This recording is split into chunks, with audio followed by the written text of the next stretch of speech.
আসসালামু আলাইকুম। আপনারা সবাই কেমন আছেন?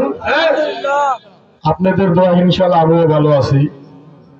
আপনারা দোয়া করছেন বিদায় মদিনা আল্লাহ আমাকে কবুল করছে সুন্নিয়তের প্রতিষ্ঠিত করার জন্য সাজাদপুরে। আজ থেকে 54 বছর আগে কিন্তু এই সুন্নিদের ভোটের দাবিতে আসে নাই, কারোর কাছে আবদার করে নাই, করছে কিনা? আজকে আমরা কেন বাধ্য হয়েছি আমাদের সুন্নিদের অধিকার ফিরিয়ে পাওয়ার জন্য? 142টা কিন্তু মাজার ভাঙ্গা হয়েছে সারা বাংলাদেশে। আমরা কি বিচার পাইছি? কেন পাই নাই? আমরা সুন্নিরে একত্রিত না থাকার কারণে আমাদের অধিকার ফিরিয়ে পাওয়ার জন্য আমরা কোনো জায়গায় আবেদন করি নাই, বিদায় কিন্তু আমাদের 142টা সারা বাংলাদেশে মাজার ভাঙ্গা হয়েছে। আজকে যদি এই মাজার ভাঙ্গা 142টা মাজার ভাঙ্গার আমরা বিচার পাই, কালকের থেকে আমরা কথা দিলাম আমরা নির্বাচনও করবো না, বাংলাদেশে কোনো অধিকার নিয়ে আমরা আসবো না। আমাদের কেন ক্ষতিগ্রস্ত করা হইলো? আমরা কি কোনো দোষ করছি না পাপ করছি? কোন আমাদের বাবা মকদুম শাহ, বাবা হাবিবুল্লাহ, আমাদের যে কটা দরবার শরীফ আছে এগুলো কি আমাদের খারাপ জায়গা? এগুলো মানুষের অধিকার ফিরে দেওয়ার জায়গা, একটা প্রতিষ্ঠিত জায়গা মুসলমানের, নাকি? এইগুলো যদি কেউ আঘাত করে তাহলে কি আমরা ঘরে বসে থাকতে পারি বলেন? আজ 54 বছর পরে উপরে আল্লাহ মদিনা আল্লাহ আপনাদের দোয়া আমাকে কবুল করে এই সাজাদপুরের মাটিতে পাঠাইছে। কেন পাঠাইছে? সুন্নিদের অধিকার ফিরিয়ে আনার জন্য এবং সুন্নিদের অধিকার পাওয়ার জন্য। আজকে সব দল কিন্তু আমাদের ভোটের কারণে আমরা ভোট দিয়ে কিন্তু সবাইকে নদী পার করে দিতেছি, না ভুল করেছি কোন? এই সাজাদপুরে দেখেন যতগুলো সুন্নির ভোট আছে, অন্য লোকের কি এত ভোট আছে? আমাদের সুন্নির ভোট ছাড়া কেউ কি পার হইতে পারবে বলেন? তাহলে আমরা কিন্তু কতটা বোকা, খেয়াল করছেন? আমরা আমাদের ভোট দিয়ে অন্যকে প্রতিষ্ঠিত করি, এরা প্রতিষ্ঠিত হয়ে তাদের শক্তি দিয়ে আমাদের কি করে? ঘায়েল করে। আমাদের দরবার শরীফে খানকা শরীফে ঘায়েল করে, না ভুল করছি কোন?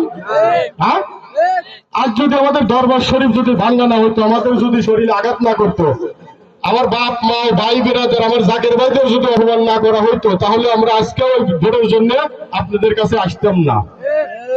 তো ইনশাল্লাহ আপনাদের কাছে আমি দোয়া প্রার্থী, এবং আপনারা যার যার জায়গা থেকে আমাদের সুন্নি প্রতিষ্ঠিত করার জন্য, আমাকে না, আমাদের সুন্নি অধিকারের জন্য, আমাদের সুন্নিদের হাতে শক্তি ফিরিয়ে আনার জন্য, আমাদের এখন এই প্রতিবাদ করা, আমাদের এই বিচারের জন্য আমাদের সংসদে একটা লোকের দরকার আছে না বলেন? আমারে দেখেন যে হাসান আজহারি ভাই, আমাদের তাহেরি ভাই কি পরিশ্রমটা না করতেছে আমাদের জন্য। তারা কি আমাকে দেখছে চেহারা?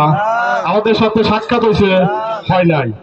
তারা না সাক্ষাৎ করিয়া আমাদের বেদনাটা না বুঝে কিন্তু তারা দিন রাত পরিশ্রম করতেছে শুধু আমাদের সুন্নিয়তের জন্য, বাংলাদেশের সুন্নিয়তকে প্রতিষ্ঠিত করার জন্য, নাকি ভুল করেছি?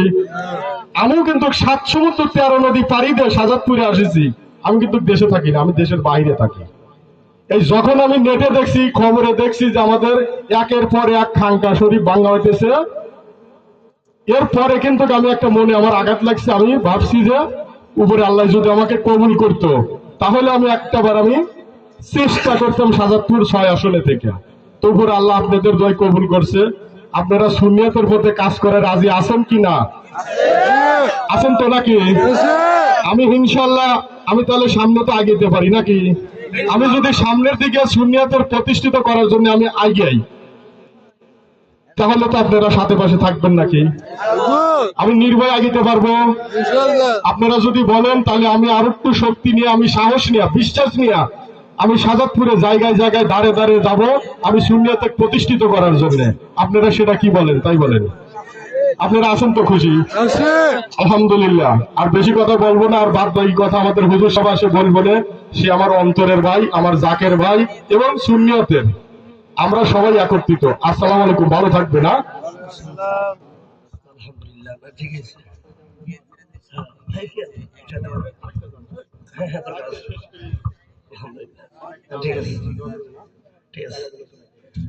সবাই জবান খুলে বলি আলহামদুলিল্লাহ।